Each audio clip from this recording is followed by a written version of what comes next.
So did your studies in school or college teach you skills that you use now? At school, I actually did do home economics. At the time, I didn't really think it was something that I wanted to get into. I just took it as an option that I felt I would enjoy, and I did enjoy, to be fair.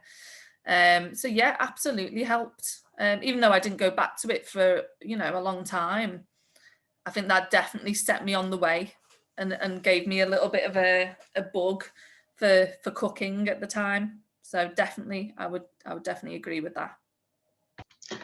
How important are qualifications in the job that you do? Um,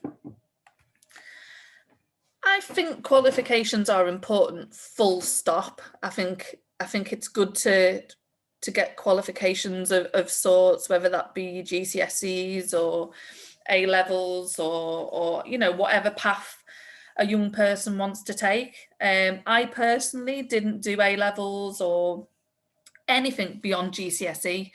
So anything I've done has been with my baking has been completely self-taught. Um, and I think, especially within baking and cooking now, that's quite an easy thing to do because there's so many tutorials online. There's so many online courses. There's apprenticeships that you can take for things like this. But it depends to, what level you want to take it to. If you want to be a pastry chef, then you need qualifications. If you want to be a teacher of cooking or baking, then you do need qualifications. But I don't think it's absolutely set that you need qualifications to do what I do. Definitely not. Do you think your industry has barriers for people with additional needs?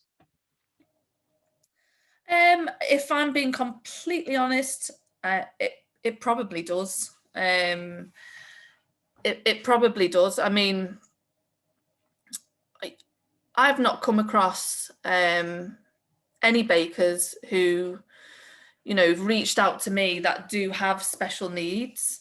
So maybe that needs really looking at and having a support system for people who do have special needs, who do want to get into this industry. And I'd certainly be up for, being available to speak to and talk to about anything like that.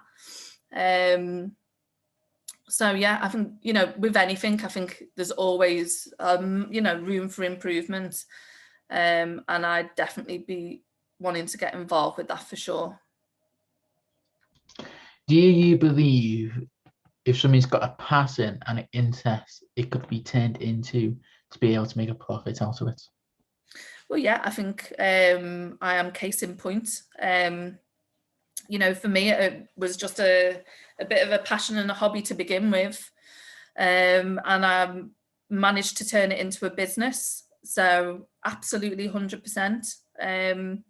You know, I think passion is everything in a job, isn't it? You've got to be passionate to really carry it on and to kind of be dedicated to that. Not always, but most of the time, you need to have passion about a job. So yeah, 100%. So how could somebody gain the best skills and experience? And is there any courses they are able to do? There's tons of courses out there for baking and decorating, absolutely tons.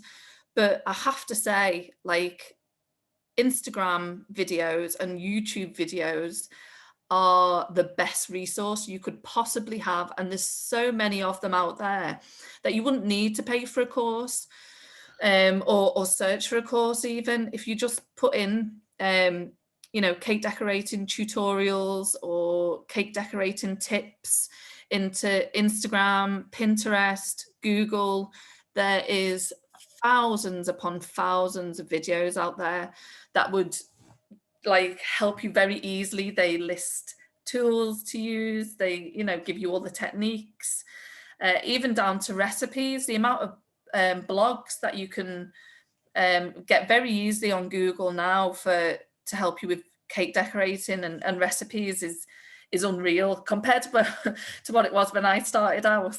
I think there was good food when I first started out. Now there's thousands, and they're all high, they're all rated, so you can kind of sift between what's good and what isn't. So really, I just think it's very, very accessible now to if that's what you're passionate about and that's what you're really interested in, there's a world of information out there for you. What is your favourite thing to bake?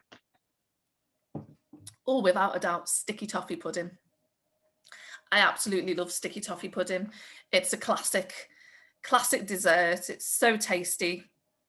It's my favourite thing to eat completely. So yeah, that would be my favourite thing to bake. Have you ever baked for anybody famous? Yes, quite a few people actually. Various football players. And do you like football? Yeah, well, yeah. Yeah. Well, I've done both Evertonians and Liverpool players, but Klopp, who's Liverpool manager, baked for him. Steven Gerrard. I've baked for a few singers, Michael Bublé, Elvis Costello, quite a lot of people really. When anyone asks me this question, I always have a blank. But yeah, a fair few people. I should write that list out and brag about it, but I don't. I forget. Who inspires you? Baking wise, I always used to follow Nigella Lawson at the beginning. I loved, in fact, for cooking as well. She was brilliant. So I love to kind of read her books. Cake makers, there's not many really, because at the time when I first started, I kind of just fell into it by accident. I wasn't really an avid baker. It was just an accident, really.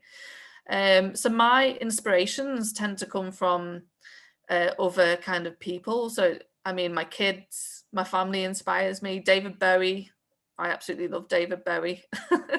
So my inspirations aren't really catering inspirations, I'm afraid. Okay, and that's all the questions we have for you today, so thank you very much. Oh, thanks, Harry. That was really lovely. Thanks for that. Students, that was a great session. Don't forget to check out the Creating Careers roadmap to evaluate the session today. Our other employer video links and resources are also all available on our website at growthplatform.org/talent/careers hub. You can email any questions you've got about today's session to careershub@growthplatform.org. And if you've got any questions for Laura, send them there and we'll make sure we get them onto her. Thanks for joining. Bye-bye.